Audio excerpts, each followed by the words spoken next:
Hi there. I thought it would be interesting to take a look at how 6 photographers have taken on the urban environment. Their approaches are very different, as well as probably their production budgets, but they've all managed to create cohesive bodies of work that have recognizable aesthetics. There are a number of reasons why one should choose to focus on urban landscapes. Primarily, these man-made environments are the communities that we've created for ourselves. So they reflect multiple aspects of our humanness. Photographers have been interested in this subject since the beginning of photography. Walker Evans, Robert Frank, Lee Friedlander, they've all had their take on city life. But that doesn't mean everything's been done. City life itself is in constant flux, so the opportunities for new investigations are constantly emerging. Pedro Correa was born in Madrid and moved to Brussels, where he studied painting and comic art. He's drawn to capture painterly and expressive images that are poetic and fragile. His mother was also a painter, so he grew up understanding that it was possible to inject emotions into art. His practice involves shooting with both an eye of an impressionistic painter as well as that of an urban image hunter. He's had to make the transition from creating an image on canvas to capturing the ideas and feelings that he has about the world around him. He's experimenting with many of the creative scenarios that Saul Leiter pursued.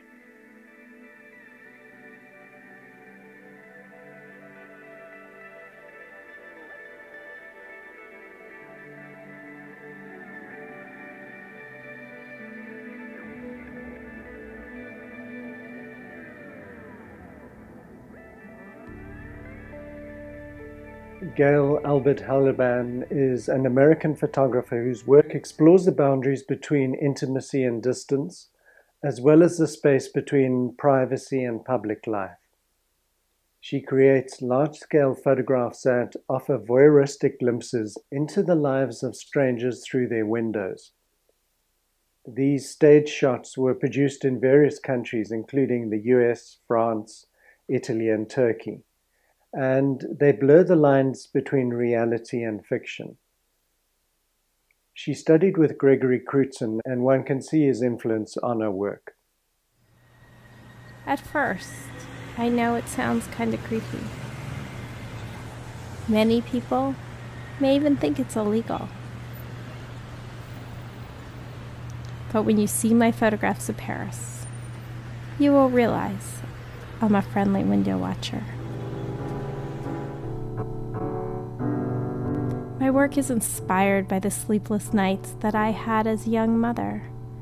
I held my baby at the window in the middle of the night, searching the windows of my neighbors for connection to break the solitude. As Baudelaire tells us in his poem Windows, what we can see out in the sunlight is always less interesting than what we can perceive taking place behind a pane of window glass. The idea for a series developed soon after she moved to New York City from LA. Haliban had anticipated feelings of isolation and loneliness in this new city, but she discovered an unlikely sense of community. On the day of her daughter's 5th birthday party, she received flowers and balloons from neighbors that she had never met. They had observed the party celebrations through a window, and then they set about presenting a gift. She recognized that the millions of windows throughout the city are thin barriers that maintain our distance. The kind gesture from her neighbor prompted her to develop the series Out My Window. Unlike Edward Hopper's themes of isolation and loneliness, Haliban's stories explore ideas of connection as she imagines the best versions of the people she photographs. On the other hand, I could imagine this idea would turn out very differently if seen through the eyes of a more provocative photographer.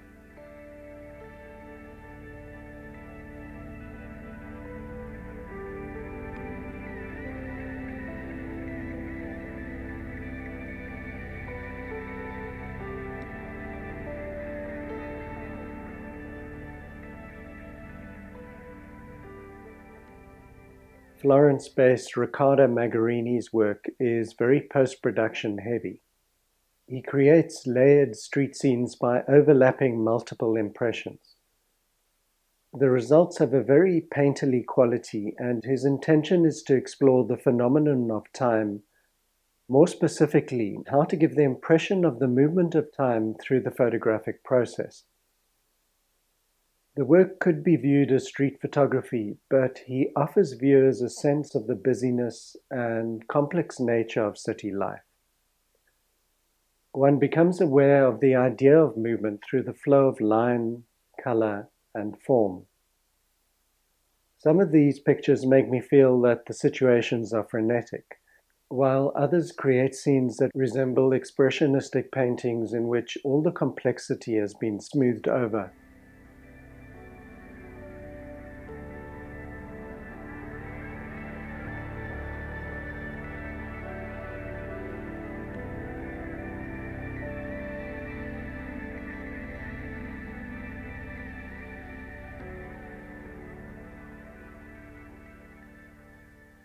Sasha Rudensky is a Russian-born artist who is an associate professor of photography at the Wesleyan University in Connecticut.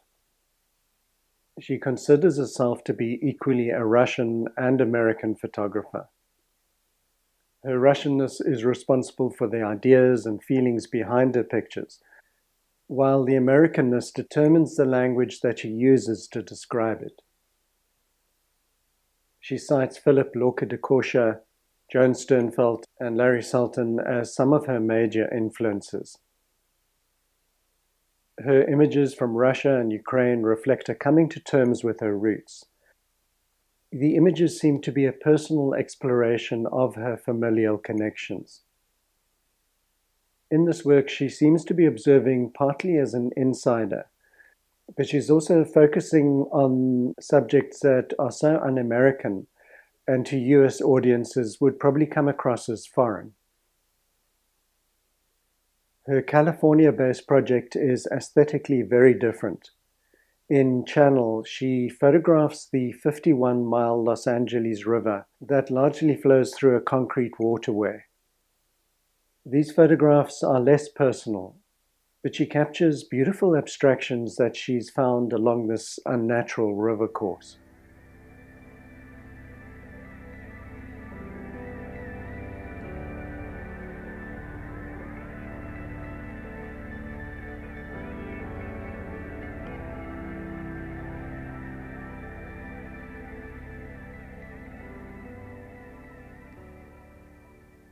Matthias Hydra is a Berlin-based landscape photographer who is primarily concerned with color and composition. He draws on architecture and graphic design to extract these minimalistic images from the complexity that surrounds them. In the process, he transforms the ordinary into dreamlike spaces that possibly suggest a futuristic universe. I prefer his work when he doesn't tip too far into the graphic design territory.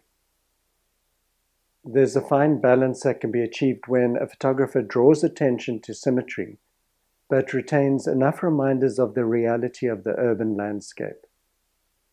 So one's treading a fine line. If the picture becomes too minimalistic or slick, then it might as well be an AI-generated graphic. The overly geometric pictures may lead to one getting a few likes on Instagram, but viewers will quickly get bored, swipe left, and move on.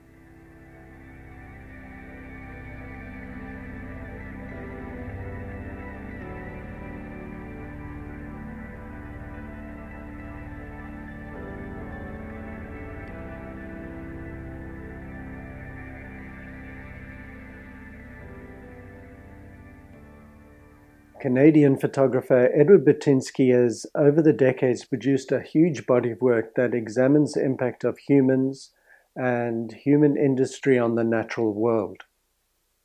In the course of producing this environmentally conscious work, he's provided us with powerful pictures that illustrate disturbing aspects of our urban world.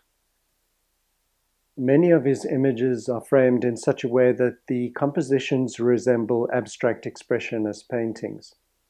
Their formal beauty draws viewers in, but the subject matter is really difficult to face.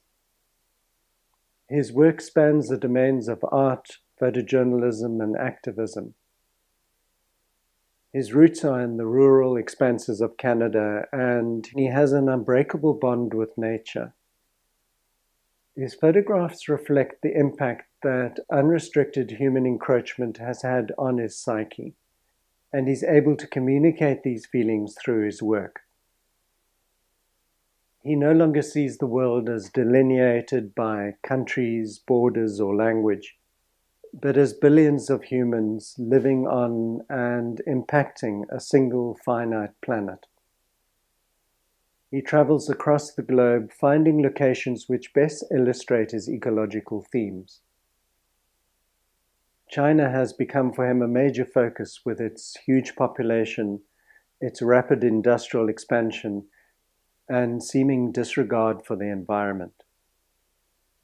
Each of these photographers has honed in on a particular aspect of our built environment, and they've developed clear aesthetics to communicate their stories. With well over half of the world's population living in cities, there are certainly going to be an unlimited number of possible urban landscape project ideas. Unlike street photography, this genre offers a means of exploring the human condition without necessarily including people in your pictures. I'll run a few more Batinsky images, but thanks for watching, and I'll see you next time. So generally, if you look at all my work, what I'm trying to kind of have the viewer experience is the other side of their lives, that we all get up in the morning and we all get into public transit or in our car and whatever, and use the fuel that's for our house, but we don't understand the world that has to exist for that world that we inhabit, most of us inhabit in the urban center. So this was showing you those worlds in a way that you probably have never seen them, and in a way that make them accessible, that invoke maybe even a sense of wonder and the ingenuity of humankind, but also the troubling aspects of what we're doing as well. And that's where storytelling happens, that if we all kind of start to say there's something worth saving here, it's a question of timing. Do we have enough time?